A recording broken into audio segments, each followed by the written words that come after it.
It is time now for Better Money with Joel Johnson. Today, he's offering 4 tips to prepare for retirement. Joel is a certified financial planner and managing partner at Johnson-Brunetti. Thanks so much for being with us, Joel. It's great to be here, Kara. So as we start preparing for retirement, people start to freak out a little bit. They always think they don't have enough or they don't have the right information. So we've got 4 simple tips to at least get people on the right track. Right. A lot of times, again, this becomes overwhelming. We've talked about that a lot here on the program. And so these 4 simple tips will maybe solve all the problems, but at least get you going in the right direction. Number 1. Start early. Now, if you didn't start early, don't worry, there's a fix for that too. But the best thing you can do is just start right when you start working, right? Right. Start right when you start working. If you can get involved in a 401k, save money right away, put at least enough in for the match. But again, if early for you is right now and somebody's 40 years old, then start now. Just start now if you haven't started already. The earlier the better. It's time in the market, not timing the market. So the amount of time you can put yourself in investments and let them grow, better off you're going to be. Because all that compound interest just builds, and if you can forget about it, it's going to grow while you're hanging on the couch, right? Exactly. All right. So spend less than you earn, and this one is a hard one for people. People always think they're not making enough. How do you do that? It's really hard, and one of the ways is try to create a budget. Be real careful of the credit cards.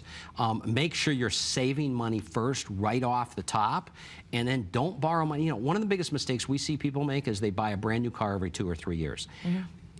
For a long time, Wendy and I bought 2- and 3-year-old cars, so we're not taking that big depreciation hit right off the bat.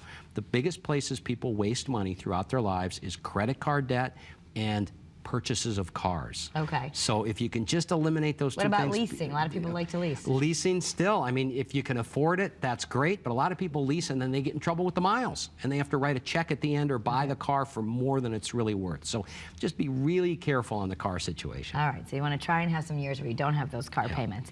Then you want to create an income strategy. What does that mean? So the closer somebody gets to retirement care, the more they need to think about taking income out, not just saving money, protecting principal. And then where am I going to take my income from? Am I going to drain my 401k first and maybe leave a brokerage account alone? Am I getting enough Social Security and pension where I can leave those retirement accounts alone? There needs to be a strategy for taking income, not just walking into retirement and saying, oh, I'm going to take money as I need it out of different accounts. They should be spending accounts in a certain order depending on their particular situation. And you want to acknowledge inflation.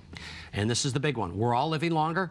We've got to keep up with the cost of living. For somebody that retires today, they probably need to double or triple their income throughout retirement. That's what inflation is. We've got to make sure we've covered that. So you have an offer, and it's free to everyone who's watching. It's the top 10 things to consider when preparing for retirement, and everyone can get this for free. All you have to do is go to bettermoneytv.com, and you'll make sure everyone gets a copy. Yeah, it's a great resources. We have all kinds of practical tips and additional links so that people can get additional resources. Alrighty, thank you so much, Joel. Thanks, Kara. That's Better Money.